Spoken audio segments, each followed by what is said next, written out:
তোকে কথা বলে শুনবি না, রোজার দিন পয়সা কম কম করে আনবি, এই ওজন কমলে তিনটে আনবি।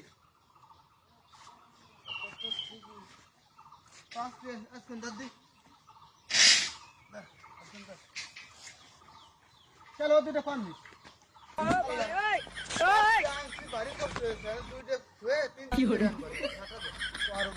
সহ্য করা যায়।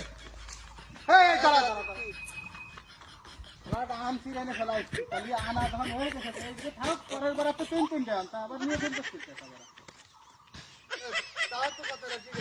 এরপরে তো তাহলে আনা হয়ে গেছে, আনা হয়ে গেছে পরের বার তো তিনটে